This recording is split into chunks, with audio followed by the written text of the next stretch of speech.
In 2017, I sat down with Ebony, who opened up about the unsolved shooting death of her son Andre. 5 years later, we reunited to discuss the cold case, see how big his baby girl is today, and discover the difficulty for Ebony to try to move on.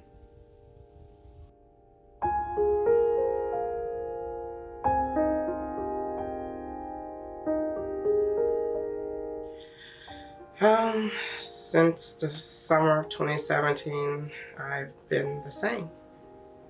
Sad, hurt. You feel terrible that somebody hurt your baby. Our first interview, it had been about a year since your son had passed. You told me all about Andre's life. What was he like as a boy? Funny, outgoing, into sports, doing stuff for neighbors around the house, in the neighborhood, either sitting their dog, walking their dogs, watching their house, doing their yard work. Well, he just got engaged. Him and his fiance had just moved that Friday before he got killed. He has 2 goddaughters, too. They love him. Yeah. Oh my goodness, they love him. So when he had his daughter, he was too thrilled, too overexcited. But he was just beaming in those photos. Yeah. He was a very caring person. He was friendly, loving, just all around American guy. Just perfect for me. It's a cold case. I have not heard from any detective since 2016. Somebody pulled up and he started talking to that person, like leaning onto their car. And as far as I know, somebody came up from behind him. I don't know what the motive was. I don't know who their target was. I just know my son wasn't who they were looking for. When the guys ran off, they said that was the wrong guy. It hasn't gotten any easier. The pain is still, as the first day he was taken from us, is still there. So it's a lot of refocusing, trying to get through the day, trying to get up to just brush your teeth, wash your face. I still have those issues. Just living a normal day-to-day life is very hard. To be around people, to go into stores are hard because I don't know if somebody's there is the one that did it. So I'm always wondering when I'm looking at somebody, like, is that you? Is you the one that took my son's life? I don't go hang out with my friends. I don't go places where I have to socialize with a lot of people. It's just, I don't know, nothing's the same anymore for none of us, none of my family.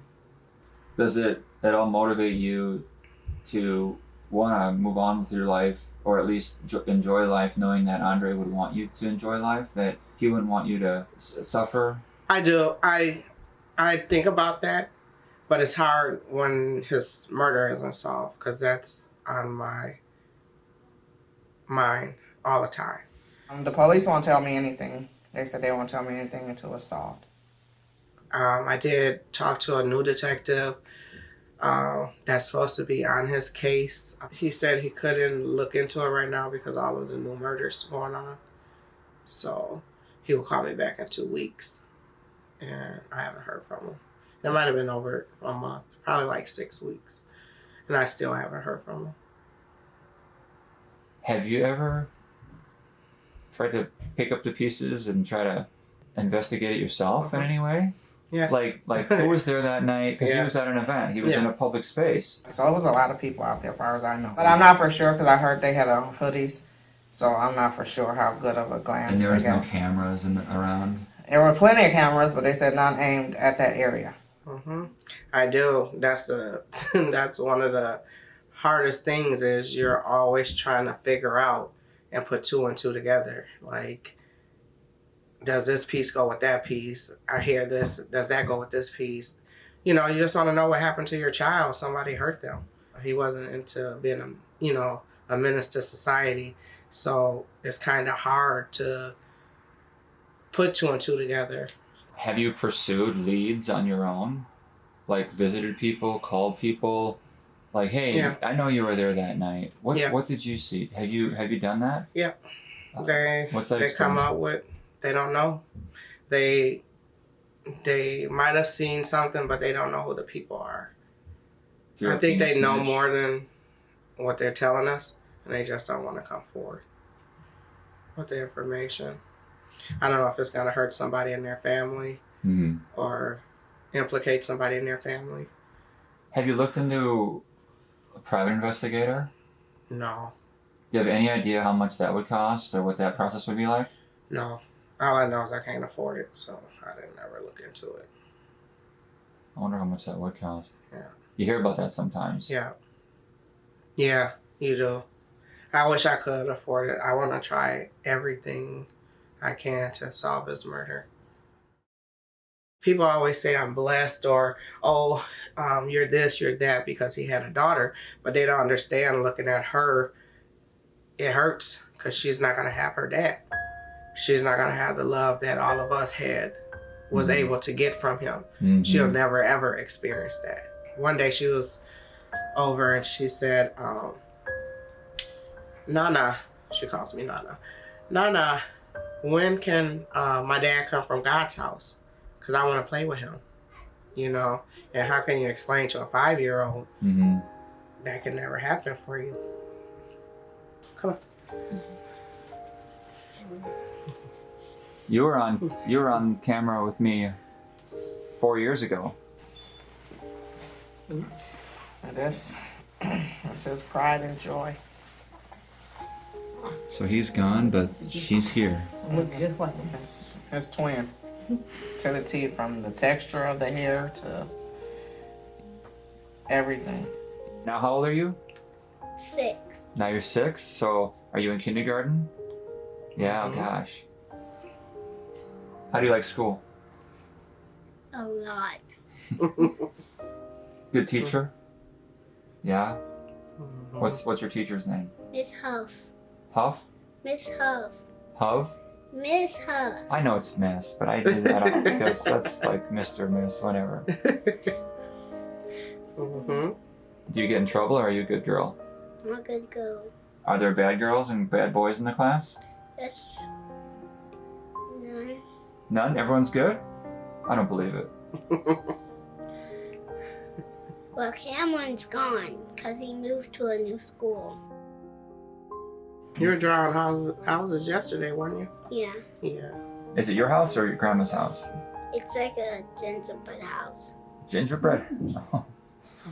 She had asked one time why my dad never comes to his birthday parties. Well, we do it to honor him and never forget him, huh? Well, it's nice to see you again. You keep doing well in school. You keep being a good girl. Okay. Make your daddy proud. My dad's dead. No, he's watching. Yeah, he's here with you all the time. He's watching. He's here all the time with you. Mm. He's at school when you go to school. He's in there when you go to sleep. He's watching you all the time. And Dad's not here, but Grandma's here. And Mom's here, and your sister's here. So you have a lot of family. You go be a good girl now. Okay. Tell me about the mothers group that you're a part of. I'm in Mothers Against Community Gun Violence. We say MACGV for short. Okay. And it's about helping mothers with counseling, yoga, and it's just a lot of mothers that get together and talk through the pain of losing their children. They just started a support group for dads. They have a sibling support group. We have like ongoing chat text messaging. We'll try to get together if one mother is really down and go support her. We just really look out for each other. That's awesome.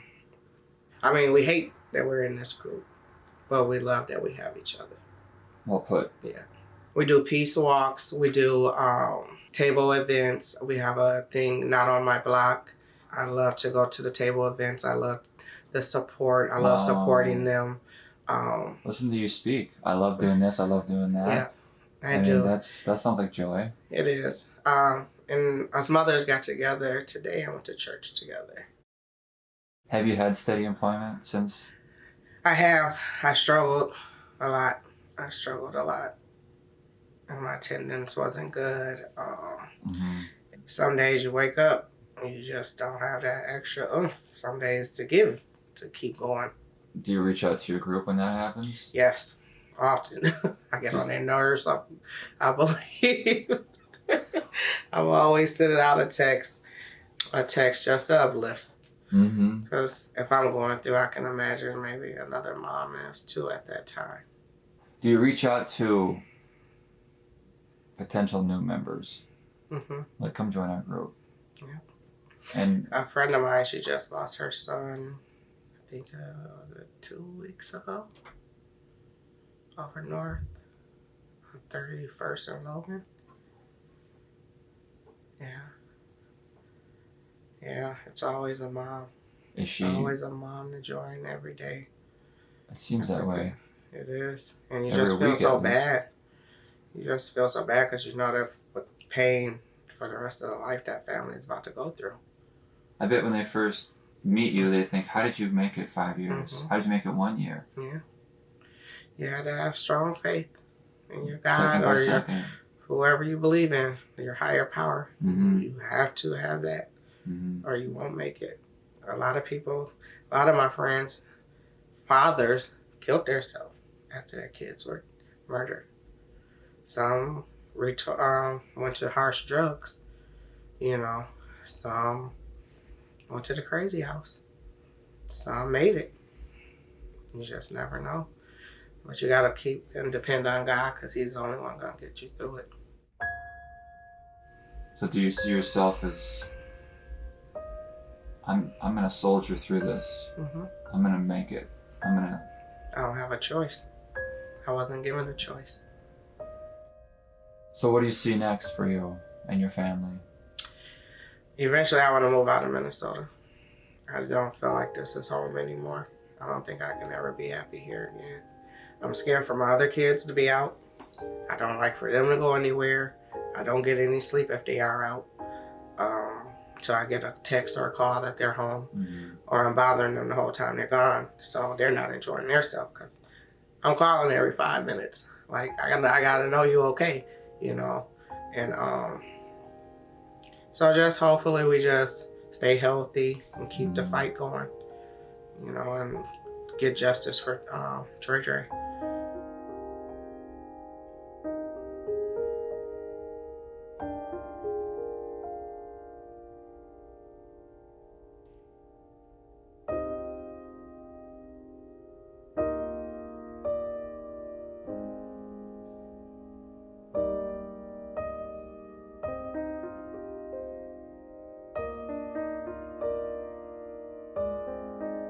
But the world expects for you to keep going on as normal That's true. when nothing is normal anymore for you.